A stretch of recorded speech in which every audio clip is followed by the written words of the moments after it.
There is a moment buried inside NASA's mission archives that almost nobody talks about. It happened in July of 2015, when a spacecraft no bigger than a grand piano screamed past a frozen world at the edge of our solar system. The probe had been travelling for 9.5 years. It had crossed nearly 5 billion kilometres of empty, lightless space, and when it finally arrived at its destination, it had exactly one shot, one window, one direction to look, and what it found on the side it could not look at directly would prove in many ways to be the most disturbing discovery of the entire mission. We are talking about Pluto, not the Pluto you grew up learning about, the dim, unremarkable ice ball demoted from planetary status and forgotten at the edge of the solar system. The real Pluto, the one that scientists are still struggling to explain years after we got our first clear look.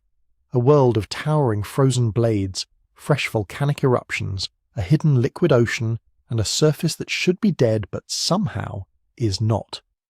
And on the side that New Horizons could never photograph up close, the side that stayed turned away from the camera as the spacecraft blazed past, there is a landscape so violent and so bizarre that it rewrites everything we thought we understood about what small frozen worlds are capable of.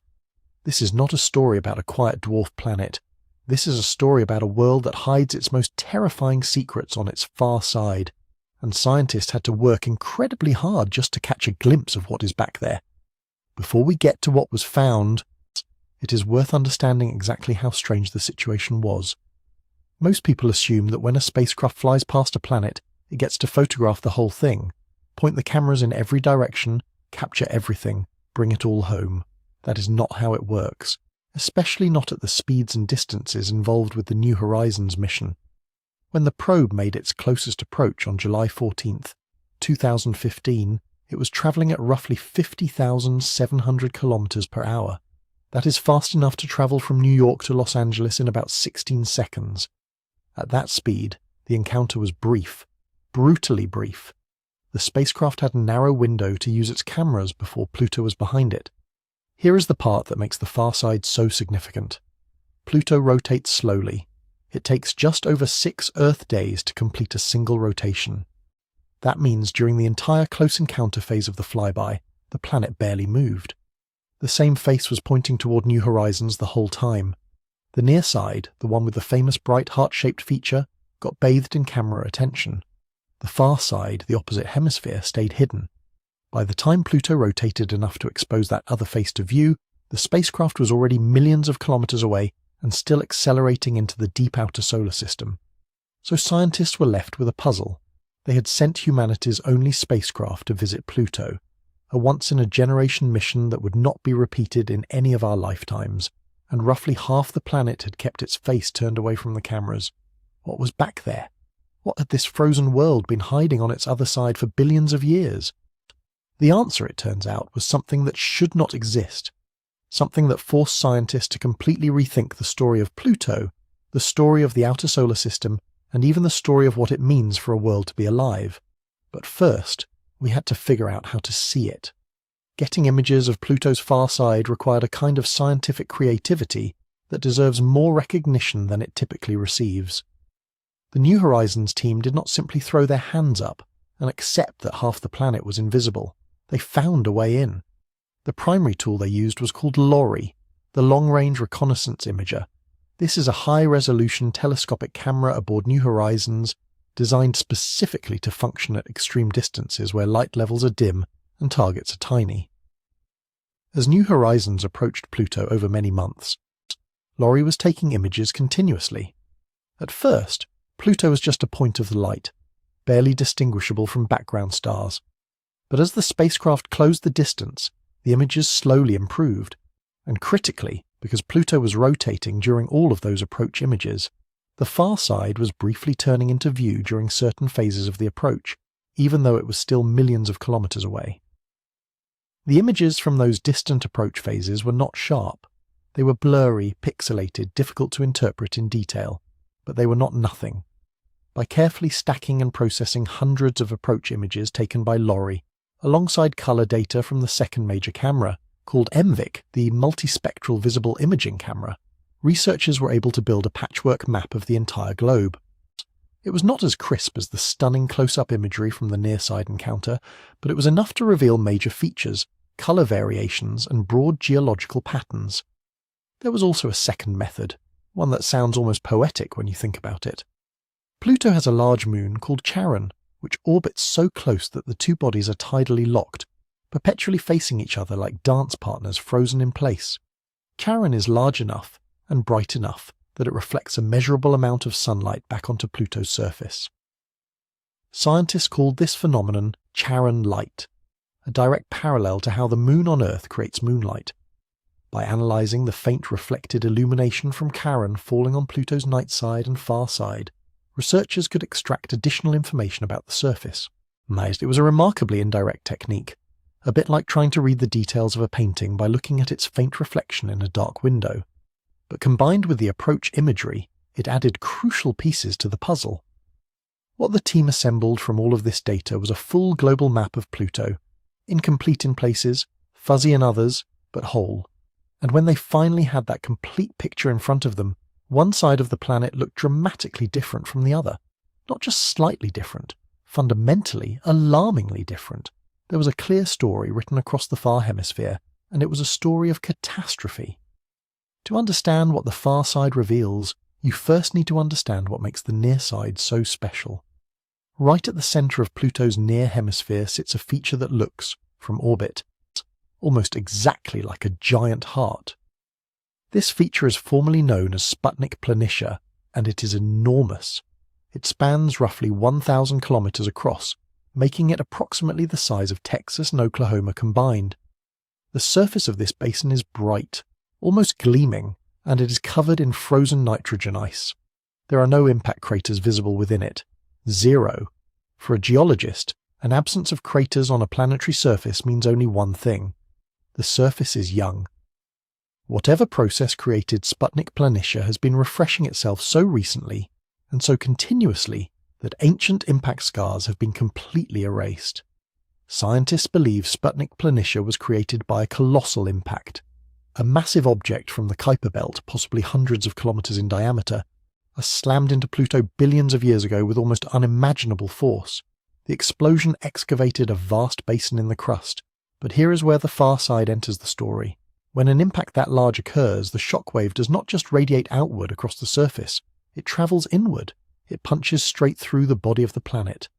The energy propagates down through Pluto's mantle and rocky core, travelling as seismic waves, and when those waves converge on the exact opposite side of the world, they arrive simultaneously from every direction. They focus and amplify, concentrating their energy into a single point on the far side's crust. What New Horizons data showed at that antipodal point, the location on the far side sitting in perfect geometric opposition to Sputnik Planitia, was a region of profound chaos, dark blotches, fractured ground, a spiderweb of intersecting linear cracks radiating outward from a disturbed central zone. The crust there looks like it was torn apart from below, shaken violently and split open, and when you map the location precisely, the correspondence is exact. The impact on one side destroyed the landscape on the other. Two hemispheres, one catastrophe. The evidence for this kind of antipodal disruption is written right there in the geometry of Pluto's surface. It is a scar left by physics, and it stretches across an area large enough to swallow entire countries. But the antipodal scar is only part of the story, because when researchers looked across the rest of the far side, they found something almost as strange and far more visually striking. Imagine standing on a flat plain and looking toward the horizon. Rising from the ground in front of you are towering structures of pure ice, hundreds of meters tall, arranged in jagged rows and ridges, their sharp edges pointing upward like the spines on the back of some ancient stone creature. These are not mountains in any conventional sense. They are not rounded hills or gentle slopes. They are blade-shaped, knife-edged, razor-thin at the top and widening toward the base, rising to heights that would dwarf many buildings you have ever seen in your life. On Earth, similar formations exist on a much smaller scale. They form in certain high-altitude equatorial glaciers under specific conditions of sunlight and sublimation. They are called penitents, named after their resemblance to rows of white-robed figures kneeling in prayer. On Earth, penitents rarely grow taller than a metre or two. On Pluto, The same process runs wild. The blades of methane ice that cover much of the far side can stand 300 meters tall or more. Their slopes are steep, roughly 20 degrees, and they are composed not of nitrogen ice, which dominates the near-side lowlands, but of methane ice, a different substance with very different properties and very different behavior in Pluto's atmosphere. Bladed terrain had been spotted near the eastern edge of the near side during the close encounter, but the approach imaging revealed that this is not some isolated region. This terrain type covers roughly half of the non-encounter hemisphere. Half. That is an enormous portion of the planet's surface dominated by these towering razor-edge structures. If you were somehow transported to Pluto's far side and began walking across it, thus you would be navigating what looks like a colossal frozen razor field, with walls of ice rising 40 stories above your head in every direction. Understanding how these blades form requires understanding something peculiar and counterintuitive about Pluto's atmosphere. On Earth, when you climb a mountain, the air gets colder the higher you go. Pluto's atmosphere does the opposite, at least in certain layers. As you move higher in altitude on Pluto, the temperature in parts of the atmosphere actually increases. This temperature inversion has profound consequences for what kinds of ice can form where. At lower elevations, where temperatures are coldest, nitrogen ice tends to be stable, which is why Sputnik Planitia, sitting in a deep basin, is coated in bright frozen nitrogen. But at higher elevations in the polar regions, the conditions preferentially favour the condensation of methane ice instead. Over long climate cycles, immense amounts of methane frost build up at these higher elevations, forming thick deposits across highland terrain. Once those deposits are in place, a process of slow, relentless erosion begins. Sunlight hitting the methane ice surface does not uniformly melt it. The ice sublimates, converting directly from solid to vapour without passing through a liquid phase, and the pattern of sublimation is not random. Small variations in texture, slope, and sunlight angle cause some areas to sublimate faster than others. These differences grow over time. Patches that sublimate slightly faster become small depressions. The depressions expose adjacent walls to more direct sunlight. Those walls sublimate faster too. The structure begins to carve itself, sculpting out the tall blades and jagged ridges that dominate the far side landscape today. Over millions or billions of years, what began as a flat methane frost deposit transforms into an alien razorscape of frozen blades reaching hundreds of meters into a thin, hazy sky. Now here is where the story becomes something much larger than a geological curiosity. Because the bladed terrain, the antipodal scar, the dark blotches and fractures of the far side, all of these features point toward a single, deeply uncomfortable conclusion. Pluto is not dead. It should be, and it is not. Think about what we expect of a world this small, this cold, and this far from the Sun. Pluto has a diameter of only about 2,377 kilometers. For comparison, Earth's moon is roughly 3,474 kilometers across, and Pluto is smaller than the moon. At the distance of the Kuiper belt, it receives roughly 1,600 times less solar energy than Earth does. The surface temperature sits around negative 230 degrees Celsius, negative 380 degrees Fahrenheit. At those temperatures, water ice does not behave like a delicate frozen material. It behaves like granite. It is rigid, immobile, essentially rock. Nitrogen freezes solid. Almost every volatile chemical you can imagine locks up into brittle static ice. A world this small should have lost all of its internal heat billions of years ago. Heat is generated inside a planet primarily by two sources: the residual warmth left over from formation, and the radioactive decay of elements like uranium, thorium, and potassium inside the rocky core. For large planets like Earth, these processes are powerful enough to keep the interior warm across the entire age of the solar system and beyond. But for a small body like Pluto, the heat should have radiated away long ago. The interior should be cold and still. The surface should be ancient, frozen in place, covered in billions of years' worth of accumulated impact craters. And yet it is not. Sputnik Planitia's craterless surface is the most visible proof of this, but the evidence goes much deeper. Inside the bright plains of Sputnik Planitia, New Horizons cameras revealed something remarkable in the texture of the nitrogen ice. The surface is divided into vast polygonal cells. These cells are not perfectly regular like tiles on a floor, but they have a characteristic size ranging from roughly 12 to 40 kilometers across. They look, when viewed from above, like the skin of a reptile or like the surface of a cooling pot of very thick soup. That visual similarity is not a coincidence, because that is essentially what is happening. The nitrogen ice beneath Sputnik Planitia is convecting. Heat from Pluto's interior is softening the base of the nitrogen ice layer. That slightly warmed ice becomes slightly less dense than the colder ice above it, so it rises slowly, over timescales of hundreds of thousands of years, moving upward in broad, lazy plumes. When it reaches the surface, it cools and spreads outward, then eventually sinks back down along the edges of each cell. This is the same mechanism that drives convection in Earth's mantle, or in a lava lamp, but happening at temperatures where nitrogen is solid and at speeds so slow that the human mind can barely conceptualize the motion.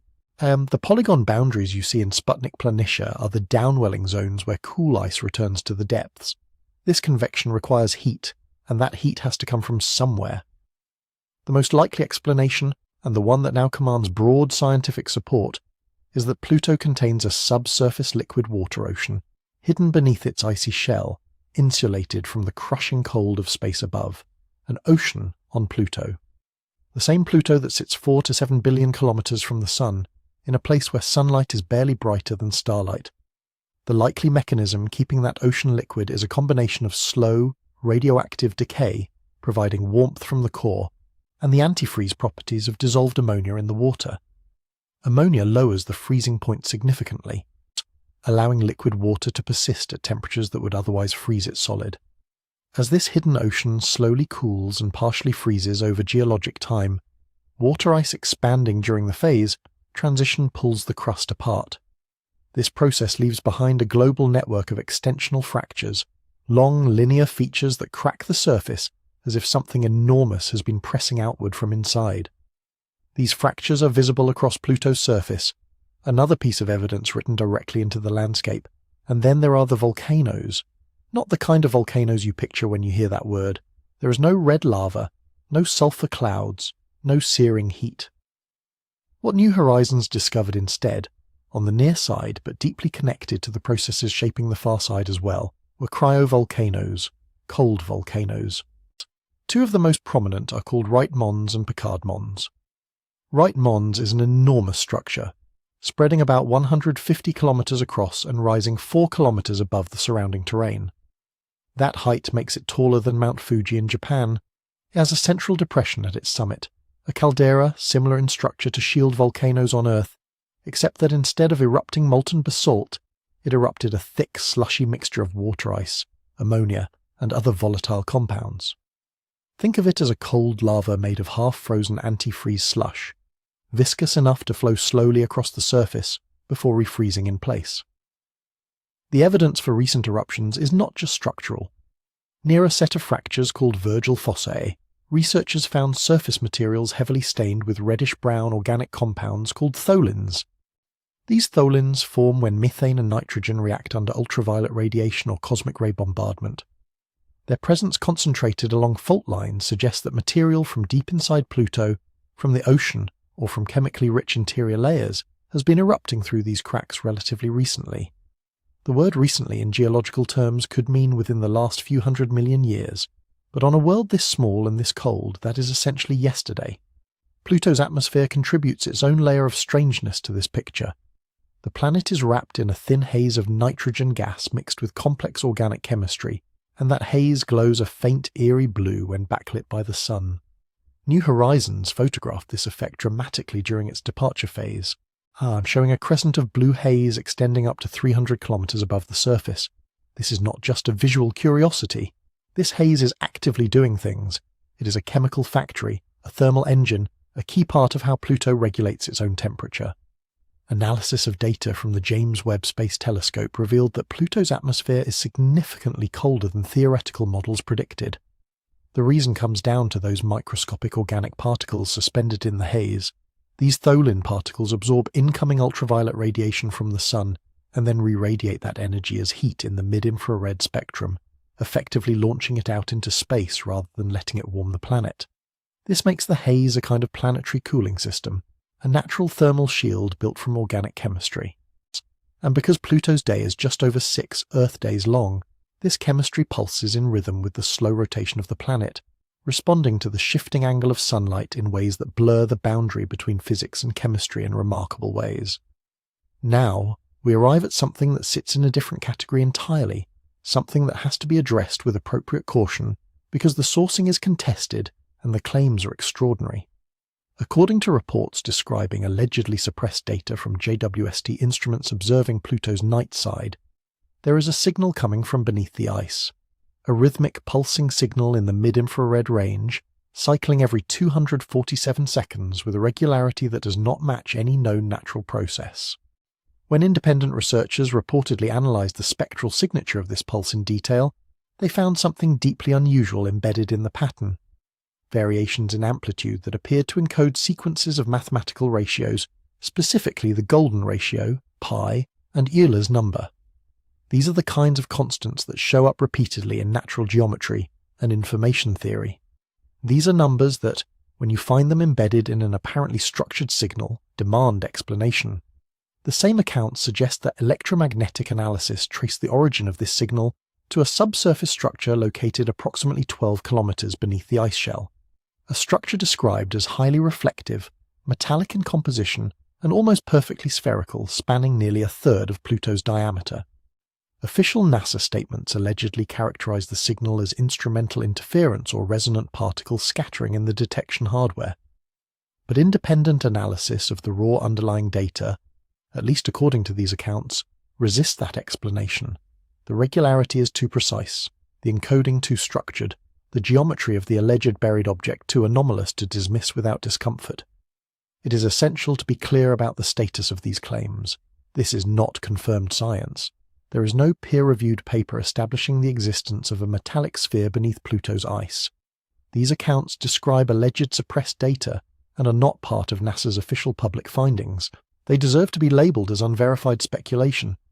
But in the context of everything else Pluto has already revealed, the things that should be impossible and yet clearly are not, the liquid ocean, the active cryovolcanoes, the convecting nitrogen ice, the chemical atmosphere on a world that should be frozen silent and still, the idea that Pluto might hold one more secret beneath its surface is not so easy to brush aside as it once would have been. Because that is the real lesson of Pluto's far side. Not any single feature, not the antipodal scar, not the bladed terrain, not even the hidden ocean. The lesson is that we were completely wrong about this world for decades, and we only found out how wrong we were because we sent one spacecraft, on one trajectory, past one side of the planet for a few precious hours. Half the planet stayed hidden. The half that stayed hidden turns out to contain some of the most violent and mysterious geology in the outer solar system, and we still do not have a return mission. Pluto is 4 to 7 billion kilometers away, depending on where it sits in its highly elliptical orbit. It took New Horizons 9.5 years to get there, and it was moving fast. No lander has ever touched its surface. No orbiter has circled it. We have one flyby's worth of data and a patchwork map stitched together from blurry approach images and reflected Charon light.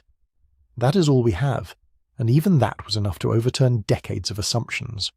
What else is back there on that far side? What do those fractures lead to? What is heating the interior? What is driving eruptions through Virgil Fossé? What is pulsing in the dark beneath the ice? These are not rhetorical questions.